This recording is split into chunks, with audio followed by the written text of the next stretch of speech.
Hey, everybody. Welcome back to another episode of Tuesday Tips, brought to you by Garrett and Carter / Hot Lift Eat.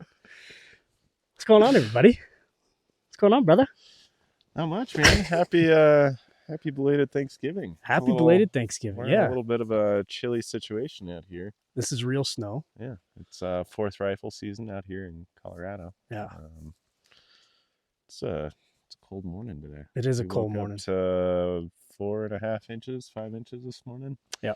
Snow coming in for the next 2 days. So I guess that kind of brings up our topic about what we're doing for Tuesday Tips this week, which is going to be weather and cold management. Yeah, we're going to talk about specifically with this hunt, fourth season, Colorado, at altitude. Yep.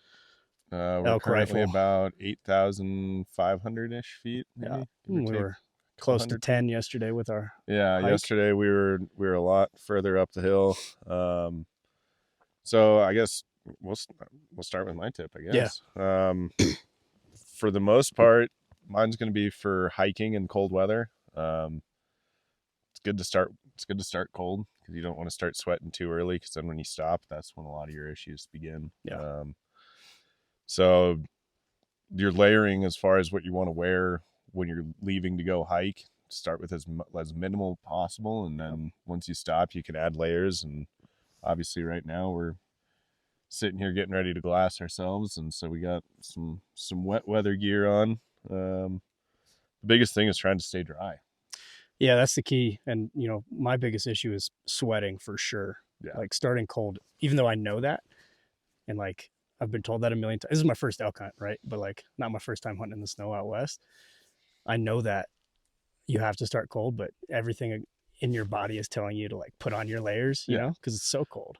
And I hate to be cold. Like I'm just a little fella, so Yeah. like I get cold easy. So Yeah. like I hate that shit. So I like starting the morning warm, but I know better. And the more that I've been doing this, the last couple of weeks or last couple of months guiding, like definitely learned how to take care of the temperature regulation for sure. Yeah, and we were lucky the last 2 days. I mean, it was low 30s, but not terrible. Yeah. Get up to 40 during the middle of the day, so it was actually pretty comfortable.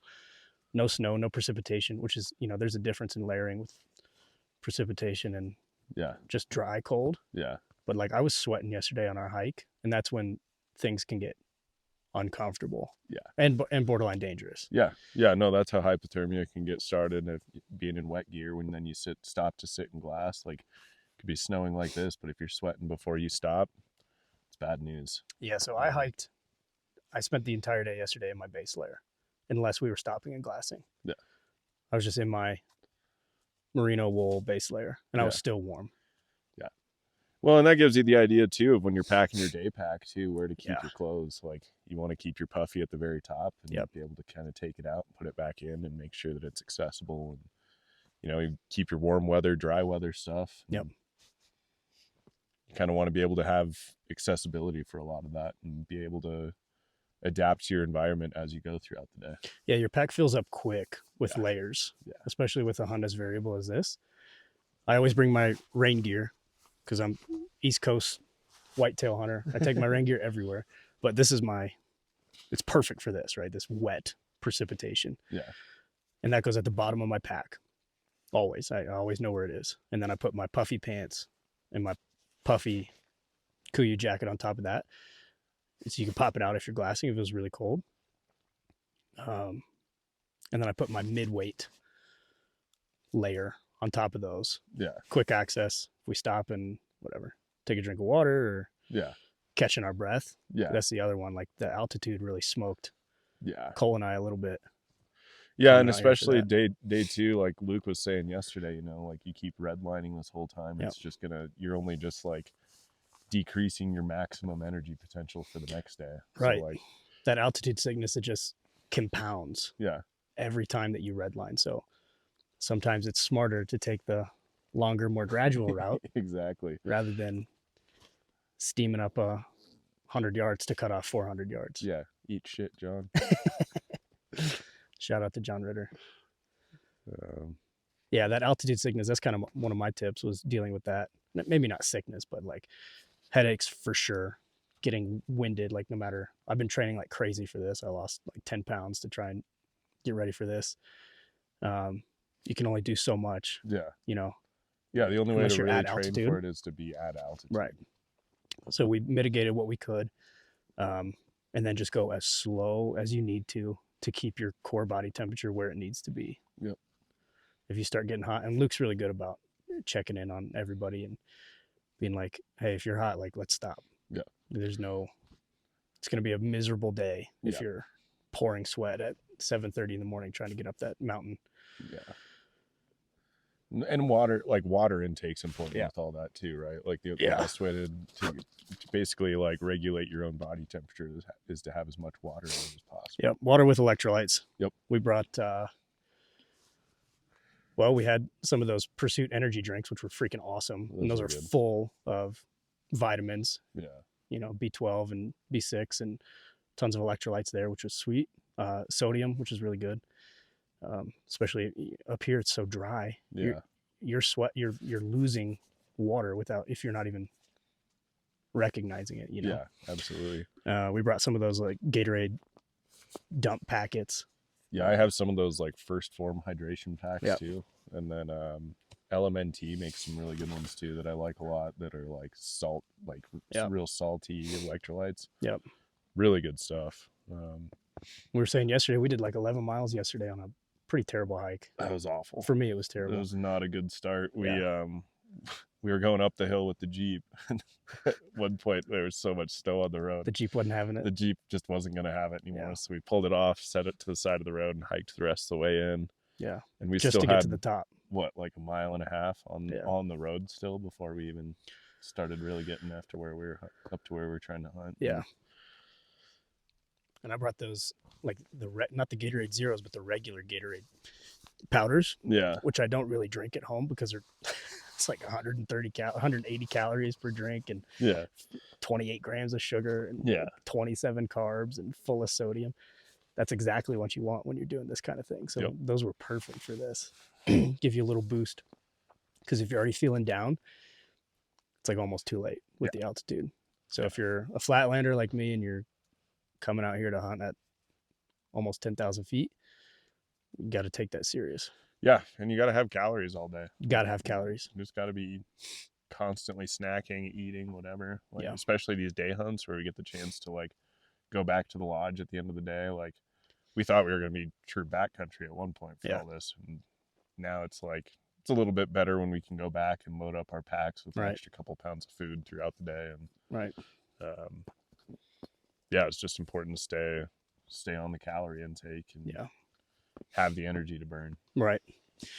I think another thing yesterday that was clutch. Well, if you don't have gaiters, then you're crazy. Yeah. These are amazing. We still even all got semi-wet feet. My feet were wet from sweat. But like they could have been way worse from what it could have, like what the possibility was without them. Yeah. When we finally stopped for lunch, just about everybody changed out their socks. So bringing an extra pair of socks is always a good idea. Even if they're going to be soaked by the time you finish up your hike, but gives you, I think Luke said, I feel 90% better after changing my socks because he was wet. Yeah. Yeah. He was, I don't know how that little bastard got so wet, but he had some wet feet for sure. Yeah. What else? I like these pants a lot that have the zips, the hip vents on the side. Oh yeah. To dump heat. Yeah. Because I run really hot. I was still hot, but like that had to have helped immensely just to dump heat like that. Yeah. That's clutch. Being able to have a place, a cargo pocket to put your beanie. I brought a baseball hat and a beanie because I switching back and forth constantly when I was hot and when I was cold. Yeah. I think I had like 3 pairs of gloves. Yeah. I've got liners and then a big pair of deer hide mittens. That's something I need to do better about is keeping better gloves. I think I have like a thin base layer set of gloves and that's all I keep. You're kind of a savage though. You were hunting in a sweatshirt. I still really only have the sweatshirt and my rain jacket on right now. So I have like 4 layers on right now. Yeah, I run pretty hot. So I like to stay on the real cool side of everything, especially like while we're hiking around the mountains. I don't know. I don't like to sit and glass for super long at each of these spots. I like to get here, sit down for 10, 20 minutes and then move 100 feet, 30 feet, whatever. Yeah. At least always be moving a little bit. Mm-hmm. My feet do get real cold. Yeah. That's the one thing that I really try to stay on top of, is making sure that my toes don't freeze throughout the day. Yeah. Wet socks is the worst thing to hike in. Yeah. And I think with this wet snow like it is today, which, like, another tip, we weren't seeing a lot of elk at the elevation we're at because they were up higher the last 2 days. Hopefully this front is going to push them down towards us. Yep. But not like we as can soon as see we're them done right now recording anyways. this, I'm going to put on my rain pants because you can see how wet everything is getting right now, which is not good with how much day we have left. Yeah, it's still pretty early in the morning. We're barely getting started. So, oh, dude, the other thing that's my favorite. This has been clutch. I didn't know how much I would like this. This tether right here. Oh yeah, yeah. This is made from Rogue Gear. Clips to your belt. It's just like a little bungee. It's like a perfect gear bungee if you're ever like, this would be good on a rangefinder or like whatever you need. But having this on my phone, because I put mine on my phone too. Dude, I lose everything. Well, and I like to set it on top of my bino harness here. Yeah. So that's why I clipped mine to my bino harness. Yep. So then if I stand up and lean forward, I'm not dropping it in the snow. Yep. So there's nothing worse than dropping these ridiculously expensive right on a rock. Well, and if you drop it in snow like this, see ya. Yeah, you may not find it. So shout out to Rogue Gear for Yeah. These little tethers, man. These are sweet. Yeah. Way sweet. They're way awesome. Well, cool. Well, I think that about wraps us up, man. Yeah. I think it's time we try to find an elk. That's right. Yeah, we should probably do that. Or we go warm up somewhere. Hell yeah. Well, listeners, hope you enjoyed this cold, wet episode. Yeah. It's another fourth rifle in Colorado. Happy Thanksgiving to everybody. Happy Thanksgiving. Yeah. Appreciate the hell out of you guys. We'll talk to you next week.